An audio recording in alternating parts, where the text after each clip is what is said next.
In July 1776, at Philadelphia, representatives of the American colonies in revolt against Britain proclaimed to the world their reasons for renouncing allegiance. Assembled together in Congress, they adopted the Declaration of Independence drafted by Thomas Jefferson of Virginia. We hold these truths to be self-evident: that all men are created equal, that they are endowed by their Creator with certain unalienable rights, that among these are life, liberty, and the pursuit of happiness. That to secure these rights, governments are instituted among men, deriving their just powers from the consent of the governed. That whenever any form of government becomes destructive of these ends, it is the right of the people to alter or to abolish it, and to institute new government.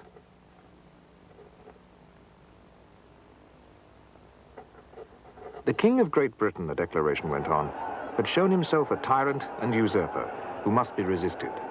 His reign was over.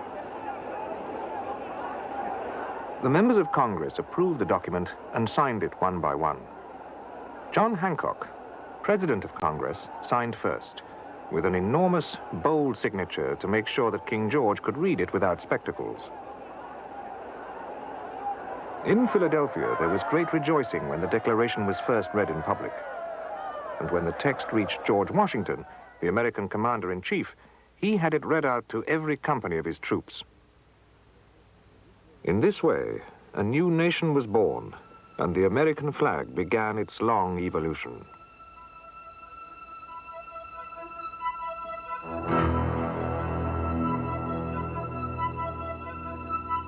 In retrospect, the secession of the 13 colonies appears almost inevitable. That is not how it appeared at the time. The ties to Britain were many and strong. The phrase, the mother country, was full of meaning.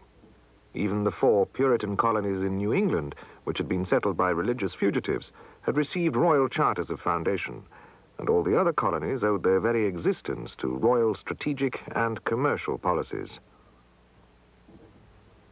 The Navigation Acts bound America to Britain in a mutually profitable trading relationship, and during the previous 50 years, Britain and the colonists together had beaten off threats from the French and the Spanish.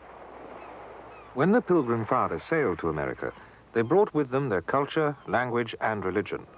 The English and the white Americans were one people. Individual colonies looked to London rather than towards each other for political support. In the 18th century, it took a generation of stupid blunders by the British to alienate the Americans. Even after the Revolutionary War broke out in April 1775 with the Battle of Lexington, it took 15 months for the rebel Congress to proclaim the final breach.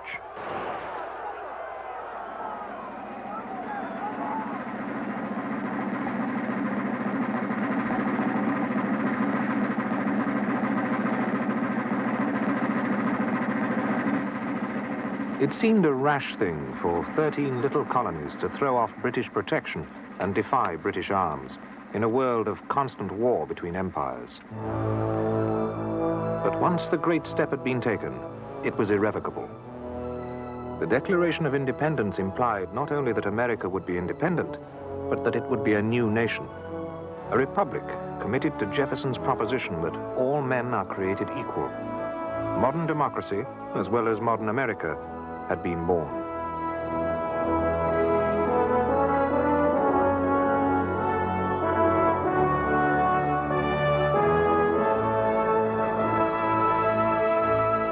The Americans in 1776 had begun to create a new nation, but they had not got the organization to make it permanent. The war against Britain made progress difficult. There were victories, but quite as many defeats. In 1776, New York burned as the Americans fled. In 1777, they lost Philadelphia. In 1780, Charleston.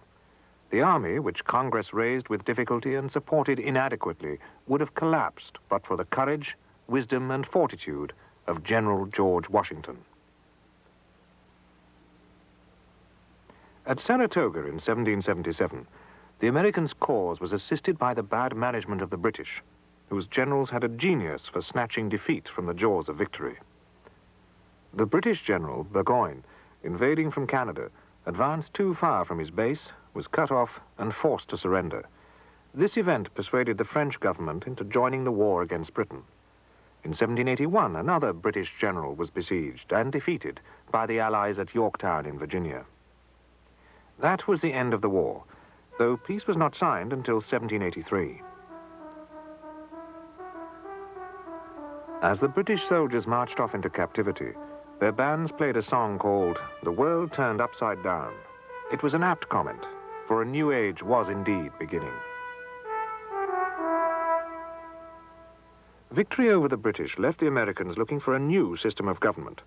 George Washington presided over a new meeting at Philadelphia in 1787. The business of this convention was to give America a constitution.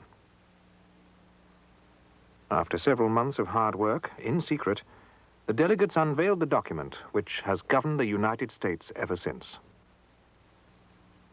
The Constitution is a document full of wise, practical detail, which in part explains its survival, but it owes its success chiefly to the main principles that govern it. It was no sudden break with the past. Since the British could no longer govern their North American empire, the Americans themselves took over the job. But they altered the machinery as little as possible. Instead of a king, they set up a president. Instead of a parliament, Congress. The old colonies were now states, but otherwise continued unchanged. Further, it was realized that the new country was far too big to be centrally governed. It took weeks to walk or ride the stagecoach route from Savannah, Georgia, to Boston. The territory to the north of Boston was largely wilderness. America now stretched from the Great Lakes almost to the Gulf of Mexico, from the Mississippi to the Atlantic. It would soon stretch even further west, taking over some of the land initially colonized by France and Spain. So a federal structure was adopted, a horizontal separation of powers. The national government was allotted certain national functions, such as defense. For the rest, the old states represented by the 13 stars were allowed to go on governing themselves as before. The Constitution gave America plenty of room to grow.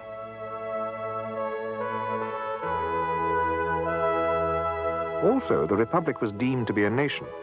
The opening words of the Constitution are, "We, the people of the United States, in order to form a more perfect union." Britain had made the Americans unite against its taxes and its tax collectors. The Americans would not let themselves be divided again. Finally, limited government.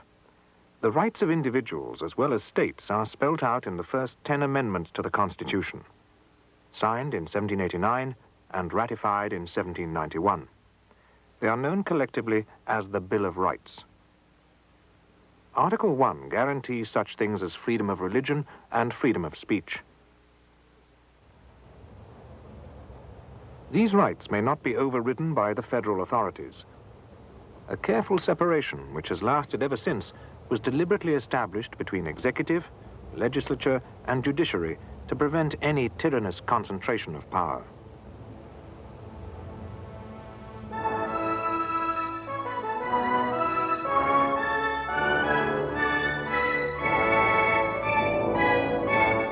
The Constitution at once began to prove its value. Poor men felt that it safeguarded their rights, and their loyalty was thus renewed. Rich men felt new confidence in the country's future and were ready to invest in it and to lend its government money. The Constitution became a national shibboleth. In the USA, what is unconstitutional is by definition wrong.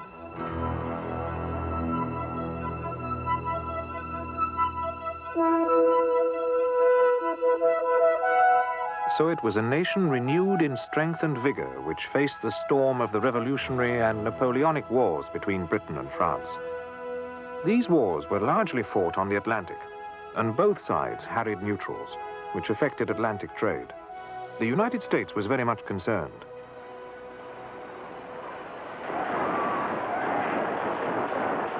Until 1812, America remained neutral. But then British aggression drove President Madison to war, and the British left Washington burning. It was a vexatious period, but America snatched a great prize from it. In 1800, Napoleon Bonaparte forced Spain to cede an enormous area of North America to France. In 1803, the Americans managed to buy it for $15 million. The western boundary was the Rocky Mountains. At a stroke, the United States was doubled in size and became a real rival in power and territory to the Spanish Empire in the west and to the British colonies to the north in Canada.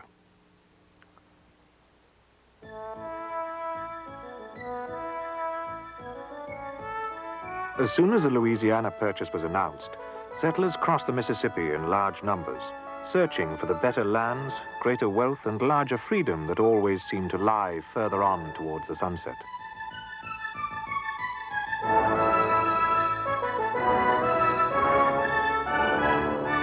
This great movement of population went on until the end of the 19th century.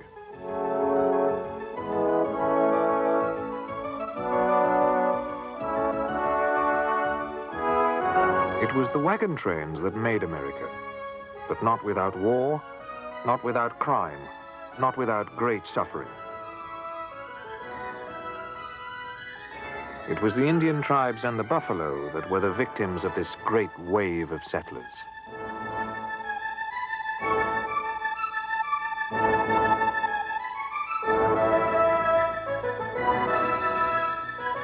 The winning of the West was the most romantic episode in the history of America. It's one of the most stirring stories ever known. But its ultimate importance lay in the immense power, rapidly acquired, which it gave to the United States, as thousands of settlers poured from the East Coast down the Santa Fe Trail, the Oregon Trail, and many others towards the West. In 1790, the USA consisted of 13 small states on the Atlantic seaboard. In 1860, it consisted of 33 states, and the largely unorganized territories that once belonged to Spain. During this time, the population had grown from 4 million to 31 million. The puny federation of George Washington's time had become a great power in the wake of the settlers.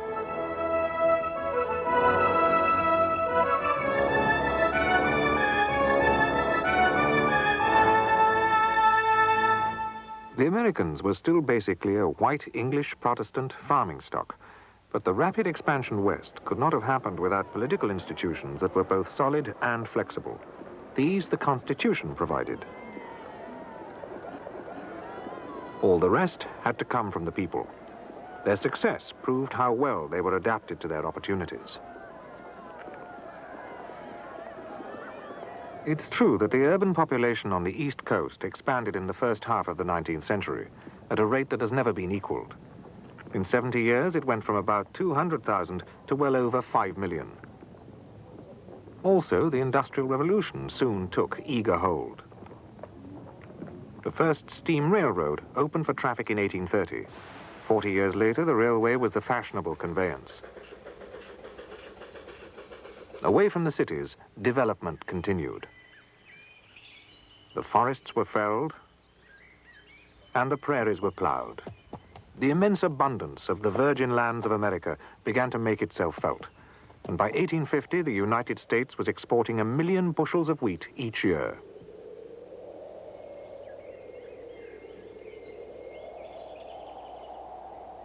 The population grew dramatically and continuously. It reached 31 million by 1860, and then by 1910, it rose to 92 million. By 1980, it had risen to 226 million. The growing U.S. population and the growing European hunger for American produce fed the growing American factories, farms, and plantations. Everything expanded at once. In this illustration, the figure of progress clutches a school book and hovers beneficently over America, looping the telegraph wires behind her. That was one of the outstanding themes of American history, the high standard of living which hard work and prosperity made possible, and which has always been one of the chief components of the American way of life.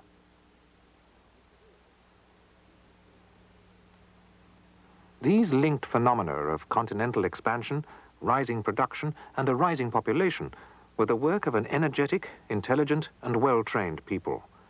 Their strength came from a coordinated effort, a necessity in the face of the rigors of the wilderness. They were also one of the best educated people in the world. Almost everybody believed that schooling was necessary and desirable for both men and women. The poor voters were able to use their political power to force the rich to pay for education. Primary education was almost universal in the Northeast and the Midwest, though not in the South, by the middle of the 19th century. Life was hard for most people, but Americans were inventive as well as resourceful. In this imaginary picture, the inventor of Morse code sits opposite the inventor of the pneumatic tire. At one side, the painter shows the inventor of the Colt revolver, and with him, the man who devised the McCormick Reaper, the forerunner of the combine harvester. This device made it possible to harvest enormous acreages of wheat with minimal labor. And the Whitney cotton gin revolutionized the large-scale cultivation of cotton. The exploration of the interior of America revealed new sources of great wealth. Geologists scoured the mountains and the valleys and discovered new deposits of copper, coal, lead, gold, iron, and oil. An ordinary workman discovered gold in California in 1848 and touched off the great gold rush of that year. Speculators and businessmen began to thrive. The 33 states flourished, though the investment capital often came from abroad.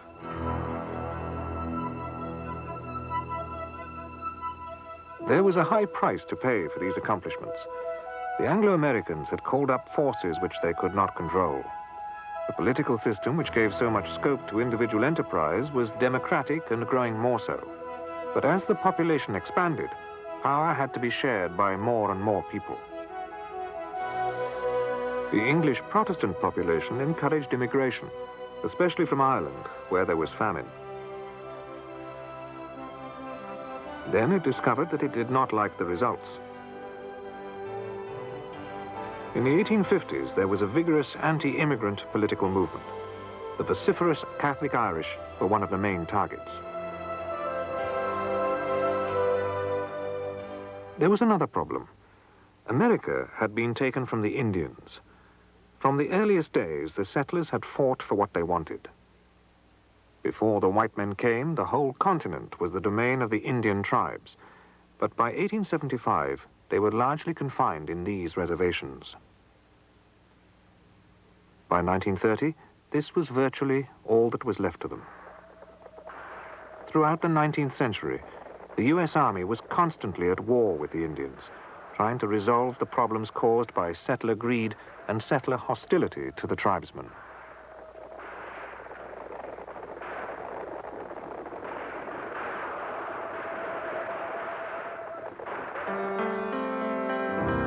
A third and major problem. The cultivation of cotton and tobacco rested on the cruel exploitation of blacks through the system of plantation slavery. Because the crops called for an immense amount of labor, slavery was an accepted practice in the United States.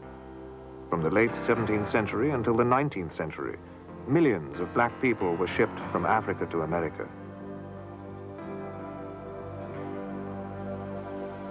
The survival of slavery into the 19th century was due to the immense profits made from the growth of cotton.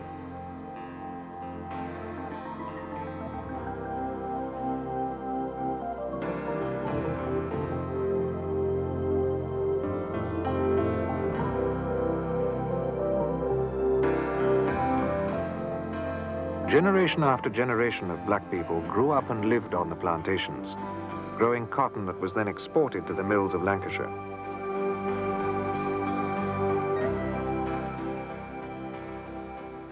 The whites of the cotton states could not bring themselves to discard a system which made so many of them so rich. They resolved the problem of race relations, however monstrously, in their own favor. Meanwhile, the Christian and democratic principles of whites outside the South grew more and more intolerant of slavery, and the dispute about it came to dominate and poison American politics. The southern states were afraid that unless slavery was allowed to expand into the new territories in the West, they would grow too weak in the Union to be able to resist the northern anti-slavery faction. The Northerners and Westerners were determined that the new lands from Nebraska and Kansas through to Nevada and California should be developed by free white labor. They were afraid that in open economic competition with the slave system, free farmers would tend to lose, having less capital and higher overheads.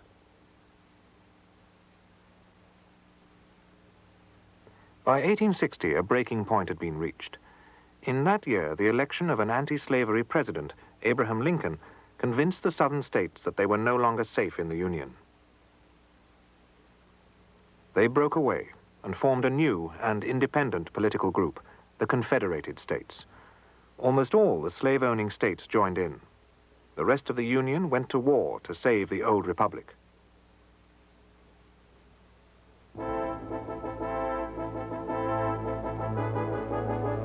On both sides, the casualties were heavy.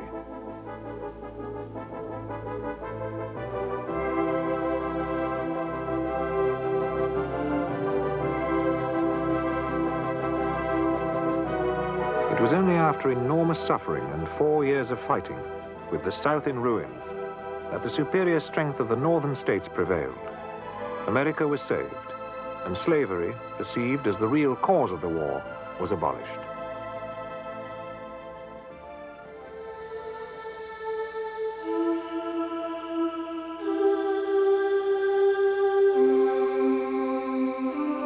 The settlement which followed the Civil War left American blacks, on the whole, still at the mercy of the white racists. For this, too, in due course, a terrible price would be paid.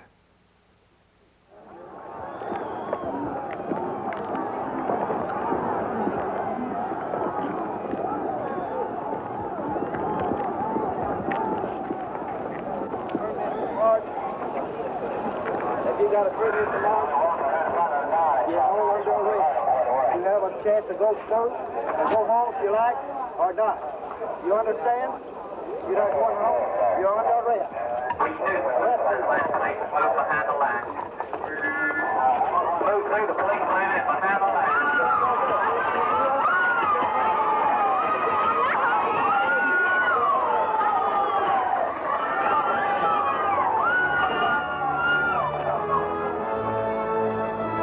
But the formula of 1776 has been preserved in America. A continental nation, conceived in liberty, as Abraham Lincoln put it, it still remains. Government of the people, by the people, for the people, has not perished from the earth. In the century and a quarter since the Civil War, America's economic achievements have spectacularly exceeded even the achievements of the first 100 years.